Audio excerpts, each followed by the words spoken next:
Eega isteeppii sagalan kanaan finne pilaaningiin bakka sadii qoodama. Adeemsi pilaaningumaa guzee haasofnu wanta sadeen kana alambu. Inni takkaffaa time dimension, inni lammaffaan used dimension, inni sadaffaan scope dimension jennaan jechuudha. Time dimension keessatti short, intermediate and long range. Ammoo used dimension keessatti single fi standing point yookaan single point yookaan standing use plan yookaan single use plan jennee adda baafannaa jechuudha.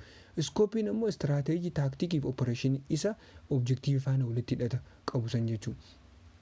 Time dimension ammoo bifa kamiin adda baafnu jenna. Inni tokkoffaan planning keessaa, inni tokkoffaan time dimension jenna.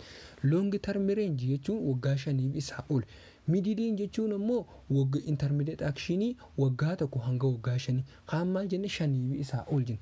Maal injee kaan 5 isaa ol maal longin. Middle ammoo yookaan intermediate kan jennu waggaa tokko hanga waggaa 5 jechuudha. Shortiin ammoo ji'a tokko hamma waggaa tokkooti yookaan waggaa tokko gadi koorsiin jechuudha. Use dimension inni maa kan duraa maali time dimension ifnee jira jechuudha. Use dimension bakka meeqa qoodameen bakka 2 qoodameen. Single use plan fi standing use plan. Single use plan jechuun pilaana keenya kana yeroo hedduu irra deddeebinee kan fayyadamnu fi yeroo tokko booda fayyadamnee kan dhiifamu jechuudha. Standing one yookaan ammoo repeat karra deddeebi'u. Single use plan jechuun pilaanee oguu takka ittiin fayyadamnu jechuudha. Kana jechuun develop to'achii specific purpose tokkoof kan ifi develop yookaan dissolve when these have been accomplished. Wantoonni tokko yeroonii fi galma geessisu galmi keenya ga'uu dide yeroo masan qofaaf lafa keenya waan san galma geessifnaan pilaanii keenya san kan badu jechuudha. Kana jechuun fakkeenya tokko fudhannee they are developed for reliability unique. Waan reliability unit yookaan non repetitive situation fayyadamu. Single use wantoota deebi'aa osoo hin ta'in yeroo mataa qabuuf. Fakkeenyaaf mana tokko ijaaruu yoo goone manni tokko ijaaruu yeroo masan baajjeta qabna karoora baasna waan akkana goone piroojeektii kana karoora diizaayin wantoota kontiraataraaf kenne ni ijaarama. Eega manni keenya ijaarame san pilaanni keenya bakka abadee jechuudha. Karoora keenya maal ture manuma ijaaruu qaba ture waan ta'eef jechuudha. Kanaaf fakkeenya bifa saniin jechuudha. Kana jechuun piroogiraamiin maali waan singilii. Ammallee piroojeektii fi baajjetiin jechuudha. For example akkamitti piroogiraamiin keenya waan ta'uu danda'a yoo jenne inni piroogiraam jechuun specify godhu maal objective major step necessity to achieve individual department responsible for this step order various step research to be implement. Amma for example istoora guddaa tokko ijaaruu barbaadaa jedhu kaniin ittiin waa istoora keessatti godhu.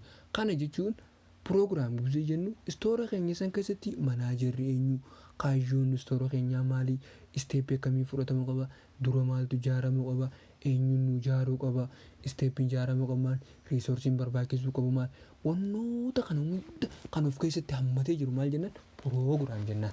Maal programming sana jechuudha. Programming ammallee at one time organizational goal yeroo takka goona karoora keenya lafa baafanna Programming keenya goona waan akkanaa kana galmee geessisuuf nama kamtu qaxaramuu qaba eenyu dura galuu qaba eenyu tokko qaba diizaayinii eenyu tokko qaba waa hunda waan tokko oomishuudhaaf waan of keessatti qabu jechuudha. Inni itti aanu immoo make take several years to the complete takka ammoo xumuramuudhaaf waggoota hedduullee nu fudhachuu danda'a.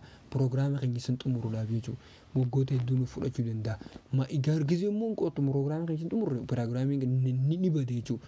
Wanti ammallee large in scope dha yoo ilaalte immoo scope isaa baay'ee guddoo maaliif designer illee keessa jira resource barbaadu illee keessa jira objective illee keessa jira departmentii kanaaf eenyutu itti gaafatamummaa qaba eenyutu achi gaggabuu qaba eenyu qalama dibuu qaba eenyutu teessoo irra ta'e hundeessuu qaba eenyutu qorqorroo takka ammoo bulukeetii dhiyeessuu qaba wantoota hedduuf keessaa waan ta'eef iskooppiidhaan guddaa ammallee kompleksiidha jechuudha.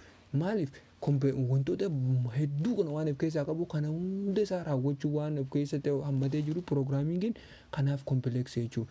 Kanaafuu may use standing plan and other single use plan as effective. Example building new headquarter. Headquarter tokko hundeessuu takka immoo ijaaruu fakkeenyaaf fudhachuu dandeessan. Kana jechuun egaa ijaaramu bu'uurri kamitti ijaaramuu qaba diizaayinii qalama kam ta'uu qaba teessoon akkam ta'uu qabdi mana keessatti iddoo manaajarii taa'uu isa iddoo kastamariin wantoota hedduu of keessaa qabame kana jechuun pirogiraamii kana waa hunda kan of keessa qabaatee waan ta'u galmaan geessisu maal jennaan pirogiraamiingii jennaan jechuudha. Project jechuun immoo project jechuun maal jechuun it is single use plan that component of program. Component programmoota san keessaa tokko jechuudha. Programmiin san waa hedduu keessaa waan programmii san keessaa tokko jechuudha. That is an smaller scale than program. Programmii irra xiqqaa maal projectiin jechuudha. Projectii programmii wal bira qabne projectiin part of programmii malee program is not part of project jechuudha. Kanaafuu inni isa componentii eenyuti programmiiti jechuudha. Projectiin jechuudha. Programming it is plan attaining one time organizational goal innis smaller scope isaatiin inni xiqqaa maal projectii programmii hojii gisee wal bira qabne projectiin jechuudha. Complexity isaan ammallee complex illee ta'uu danda'a garuu programmii irra complexitiin isaa xiqqaa. Ammallee isa yeroo dheeraa fudhachuu danda'a kun shortii project ta'uu danda'a jechuudha. One of part of large programmii keessaa one part ta'uu danda'a. Amma fakkeenyaaf headquarterii ijaaruu yoo taate headquarterii keessaa projectiin tokko maal ta'uu danda'a? Projectii maal ta'uu danda'a? Teessoo hundeessuu ta'uu danda'a. Takka immoo iddoo kastamariin taa'u iddoo biiroon projectii biiroon pirezidaantii maal ta'uu qabdi kana kan jedhu qofa ta'uu danda'a. Tokkuma qofa keessaa ta'uu danda'a malee diizaayinni isaa maal akka ta'u qalamni isaa maal akka ta'u hundinuu garagara. Kanaafuu projectiin tokko programmiin tokko projectoota hedduu of keessaa qabaachuu danda'a jechuudha. Kanaafuu projectoota idilee san keessaa tokko qofti ilaatu projectiin. Kanaafuu projectiin part of programmiidha jechuudha. Amma kana jechuun maal ta'uu danda'a? Eegaanii fi fakkeenyaaf fudhannee iddoo tokko amma fakkeenyaaf ofiisni kee tokko yoonii fi ofiisa ijaaruun yoo programmii taate ta'es takka immoo kilaasii kee takka immoo ofiisa kan kee haaromfachuu yoo sirratti bade haaromfachuun qalama dibuu part of project jechuudha. Part of programmii ta'e immoo garuu part of programmii ta'e projectiidha jechuudha. Kana jechuun kaampaanii intarneetii qofa. Amma fakkeenyaaf kaampaaniin keenya kun siistama intarneetii amma fakkeenyaaf gaafa kaampaaniin keenya kun ijaaramu heedkuwaartarii keenya kana ijaarru wantoota hedduu nu barbaachisa. Wantoota hedduu nu barbaachisan keessaa wantoota mara san keessaa tokko keebiliin intarneetii kamitti akka intarneetii keessa galchuudha jenne intarneetiin tokkichaan san maal projectii ta'uu danda'a. Inninis of keessaa taa'e iskooppii qaba beekaa xiqqishoo bal'aa projectiin kun kaniif maal kan silkiitii haala kamiin galuu qaba lafa jalamu waa hedduu of keessaa waan ta'eef projectii programmii keenya san hunda keessaa tokko yoo ta'uu danda'a seetaap kaampaanii intarneetii ta'uu danda'a. Intarneetii kaampaanii tokko seetaap godhuu danda'a. Takka immoo ofiisa kee haaromsuu ta'uu danda'a. Kanaafuu projectii jedhama jechuudha kun. Egaa kana jenne budget inni sadaffaa maal budget jechuun statement of financial resources that set to specific activity given period of time.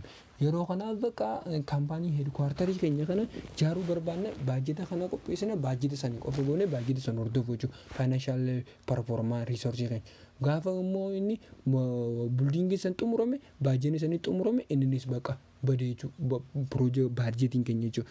Ammallee projectiin keenya inni bada kanaaf single use yaamne wanta akka godhuuf lafaa kana wanni san gisee xumurame boodanii badaa jechuudha. Inni itti aanu standing plan. Use keessa inni tokkoffaa single jennee inni lammaffaan standing plan. Standing plan jechuun ongoing guidance for performing requiring activity reoccurring ta'u ammatti mul'atuuf gargaara jechuudha. It is formulated to be used again and again.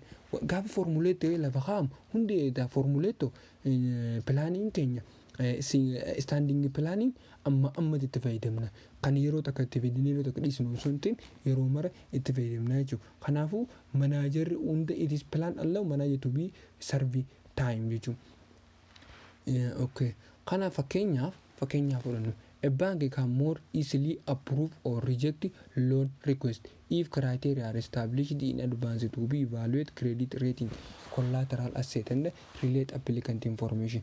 Banking tokko fakkeenyaaf standing plan become valuable and reliability stable situation has it can be more quickly. Kana jechuun a bank can more easily approve can be banking tokko salphumatti approve godhuu danda'a yookaan reject si mirkaneessuu danda'a kan reject sirraa adda kutuu danda'a. Maal loan liqaa jechuun request kanatti gaafate if criteria are established in advance evaluate credit rating criteriaan established ta'e evaluate ittiin credit loan san ittiin lafa amma criteria lafaa qabu gaafa loan si laatu jechuudha. Kana jechuun if criteria established in advance evaluate credit rating or collateral asset are applicant information related applicant information.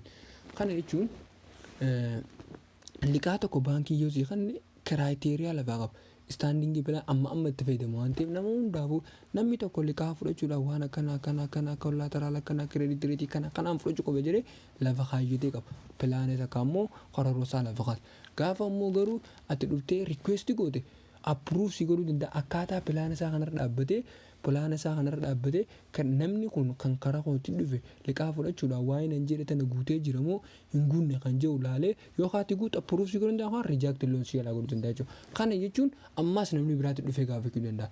Kan jalqabaa singil yuusii irratti namni tokko gisee waan takka galmaan ga'e sanboota ni badeenneemi kun ammoo amatuu asuma taa'uu danda'a.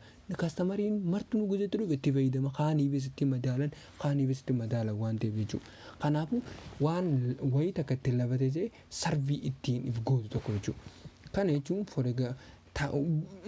akkuma singil yuusiin piroojeektii baajjii jenne istaandingii pilaaniin ammoo poolisii pirooseejarii fi ruuliif jira.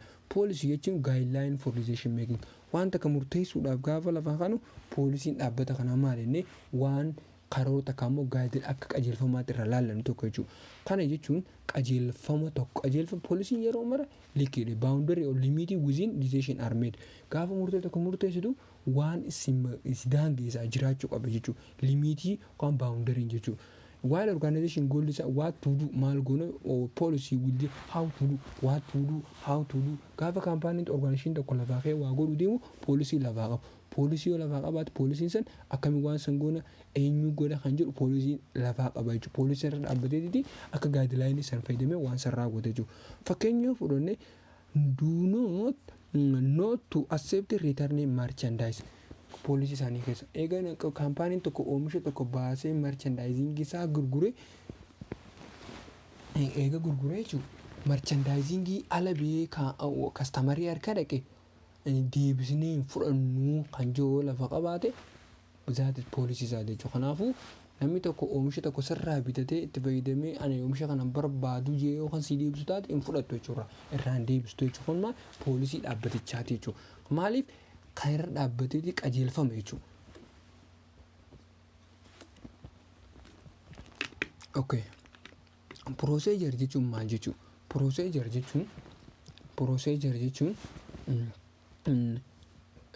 Procedure jechuun gabaabsinii amma fakkeenyaaf buna yoonii fi danfifachuu barbaanne bunni tokko step ittiin danfifamu jalqabaa mi'a dhiyeeffannaa meeshaa ittiin fayyadamnu san booda waan ittiin istoovii takka kasalee yookaan ibiddarra keenya ittiin danfisnu qulqulleessina isa mootummaa meeshaa qopheeffannaa buna irraa dhiqna ni goggogsina ni akooyina san booda itti damarraa shukkaarata waan dabalamutti bishaanitti neegna jechuun pirooseejii adeemsa jechuun tartiiba waan takka ittiin gaafa nyaata bilcheessuu barbaadu jalqaba kuduraa dhiyeeffatta san booda albee dhiyeeffatta waan bakka pirooseejirii waan takka godhuudhaaf tooftaa gaayidlaayinii dura kana godhuu qabda ittiin godhuu qabda wantoota ittiin jennu maal jenna pirooseejir jennaan jechuudha.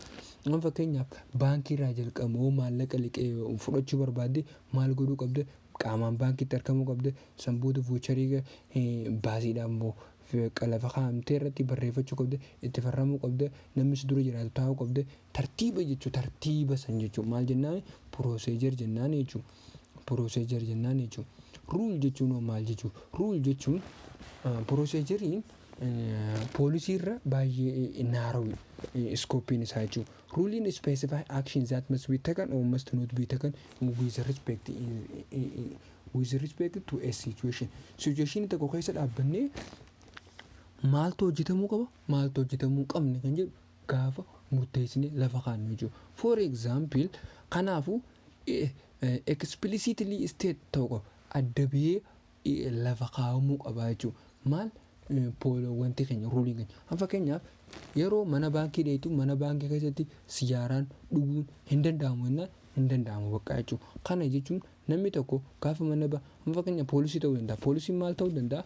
Namni hojjetaan baankii tokko karaabaatii uffatu qaba, uffata kaakii uffachuu qaba, jiinsii osoo hin ta'in karaabaatii uffachuu qaba, nitsinnaa isaa eeggachuu qaba, qulqullina isaa eeggachuu qaba hojii kaampaaniin tokko poolisii isaa lafa kaa'ata. Garuu asirratti mana baankii keessa eega seente booda tiiktook ilaaluun hin danda'amu.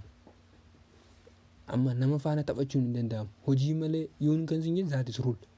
Mana baankii keessa teessee sigaaraa dhuguun hin danda'amu.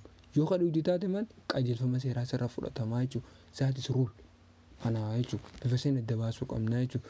Zaatis ruuliin isaa maal hojjetamuu qaba maal akka hojjetamuu qabne tooftaan nuti addan baafanne jechuudha. Amma poolisii pirooseejarii fi ruuliin garaagarummaan isaa maali jennee yookaan walitti dhufeenyi isaa maali jennee hundinuu they are directive to guide people behavior to the desired waan behavior hawaasa tokko takka immoo kastamarii keenya takka immoo people keenya iddoo bakka hamma waan barbaannu bira ofiin geessisiifachuu takka immoo waan akka fi barbaannu san akka isaan waan ta'uu barbaannu san akka ta'an waan godhaate jechuudha. Direct waan godhan jechuudha. It is wanni hundi all are planned to follow in the future. Future keessatti malee poolisiinis procedurinis rulinis plana follow in the future keessatti illee follow ta'a. Amma qabu sun future illee follow ta'a. Arra yoo goone arra poolisii proceduraa fi kana warra lafa kan arra kastamariin keenya tokko itti fayyadame borus kastamariin jiru. Waggaa tokko borii jiru itti fayyadamuu danda'a. Kanaaf follow in the future. Differensiin isaanii immoo garuu poolisiin guide to thinking akka yaadumsa tokkoon decision making karaa yaadaa sibiiti. Proceduriin ammoo guide to action is geesse jechuudha. Yaada osoo hin ta'in action is geesse. Poolisiin ammallee make judgment tokko murtee tokko murteessu firidamii si kannee jechuudha. Rendersi godhuu danda'a. Amma garuu rule and proceduriin ammoo garuu finnoo firidamii qabdu. Maaliif lafa kaamee jira waan ta'eef godhuu qabda waan ta'eef ammas firidamii qaba. Procedurii keessatti steepii tokko osoo waa raawwachuu deemtu steepii sila kaame san yoo bira darbe takka waan san balleessuu dandeessu takka waan san akkaataa barbaachisu ta'uu danda'a. Kanaaf firidamiin hin jirtu dirqama waan lafa kaame steepii san hordofteeti waan san goote. Ruuliin ammoo garuu waan akkanaa hojjetu waan akkanaa hojjetni siin jee. Egaa waan san ammoo hojjette bakka ittiin qixaatamtu yookaan hojjechuu baannaan firidamiin qabdu. Hojjechuu yookaan hojjechuu dhiisu firidamiin biraa waan hin jiru. Garuu poolisiin ammoo firidamii tinki waan ta'eef yaada san caalullee fiduu dandeessa jechuudha. Kanaafuu waan murtee qaba murteessitu poolisii san irra dhaabbattee yaada bareedaallee dandeettiitiin murteessuu qaba firidamii qabdaa jechuudha. Ruuliin ammallee guide with a specified time of rule guide action with a specific time sequence yeroo hunda keessatti hojiirra oola. Time sequence hin jiru jechuudha. Kanaafuu amma fakkeenyaaf mana baankii keessatti yeroo danda'ame hin taphatiin tiktok ilaaluu hin danda'amu jedhee hamma ganamaa ilaale ka sa'aatii ilaaliin humni siin jaamu jiru. Yeroo mara bakka ilaaluu hin danda'amu. Kanaafuu time sequence isa wani jaamu jiru jechuudha. Kanaafuu procedure immoo time sequence specify godhuu danda'a. Gaafa fakkeenyaaf step jalqabaa irratti nyaata bilcheessuu barbaade jalqaba shunkurtii murta. Amma shunkurtiin bilchaatu irraa gaappii goota. Maal time sequence illee qabaachuu danda'a. Step procedure gaafa waan akkana goote waan akkanaa gootu yeroo kana gaappii jidduutti laattee step itti aantu akkas goote inni ilaaluu dandeenya jechuudha. Also procedure may be incorporate rule and the rules does not incorporate procedure. Procedure rule ijoolletti hidhata qaba. Garuu ruuliin ammoo procedure ijoolletti hidhata hin qabu jechuudha. Kanaafuu proceduriin ruulii irratti hirkachuu danda'a. Gaafa gootu ruulii tokko lafa keenya waan akkanaan godhin seerri yoo lafa jiraate seera sana eeggannee maal goona procedure isa raawwanna. Garuu procedure keenya ruuliin keenya procedure irratti hin xiyyeeffatu inni independent jechuudha irratti. Kanaafuu procedure rely or interdependent on rule jechuudha. Rule does not interdepend on procedure jechuudha. Kanaafuu inni itti aanu scope yookaan brain dimension kan jennu jira. Kanaammoo scope dimensioniidhaan mee wanti akkamitti fayyadamna plaaniin. Scope jechuun immoo comprehensive bal'aadha yookaan detail plaanii keessaa isa bal'aa isaan lamaan darbirra inni kun bal'aa. Kanaafuu iddoo sadiitti qooduu dandeenya. Strategic planning inni jalqaba. Akkuma warra jalqaba maaliin jedhee single using project program and budget name ammoo garuu standing policy procedure rule jennee scope illee akkasuma bakka sadii qoodama. Strategic planning strategy ammoo organizational objective warra develop godhu kaayyoo organization keenya ammallee long range dha isaan karoora isaan baasan ammallee general term ammallee isa itti gaafatamoota sadarkaa gadii osoo ta'e ol manaajimentii keessatti tooppii jiru manaajera fa'aa itti aanaa fa'aa kana jechuudha. Kanaafuu maal jechuudha strategic plan isaan wanni isaan baasan top level qajeelfama qofa kennu jechuudha. Inni itti aanu taaktikaalii immoo isa warra jidduurra jiru. Kana jechuun maali? Implement istiraatejii pilaan inda istiraatejii goolii achii godhuudhaaf kan implement godhu taaktikiin jechuudha. Shorti termi fireemiidha malee yeroo guddaan kan naaroo iniskooppii eenyurra operate istiraatejii gara middle level manaajimentii develop tactical pilaanii keessatti warri argamu. Operation immoo isa gadi fakkeenyaaf kaampaaniin tokko oomisha isaa gisee oomishu fakkeenyaaf baankii takka furdaa. Namni kastamarii iddoo san windoorra taa'ee sin tajaajilu operation manaajera qaba jechuudha. Operation plan jechuun nama kallattiin kastamarii faana walitti dhufeenya qabu jechuudha. Middle jechuun immoo hojii gaggeessitaa waan manaajerri jee oditarri faana sitti gakkannu jechuudha kan jidduusa.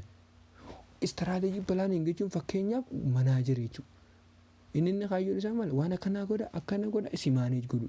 Kan jidduu jiru immoo waan isarra waan inni jedhe fuudhee isa gadii kana gad dabarsu jechuudha. Fakkeenyaan isin haasa'u jechuudha.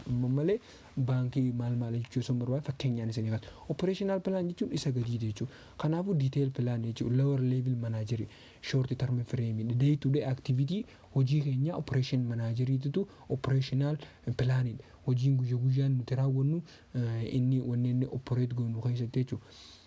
Good plan jechuun wantoota amaloota kamiif keessaa objective ta'uu qaba, futurity ta'uu qaba, flexibility, stability, comprehensive and clear ta'uu qaba, contingency illee ta'uu qaba jechuudha. Kanarraa kan nama asirra raawwannu ta'a yoo rabbi jedhee chaapitarii 4 decision making kan walitti deebinu ta'a. Har'aaf nagaatti like, share, subscribe gochuun nu bira dhaabbadha.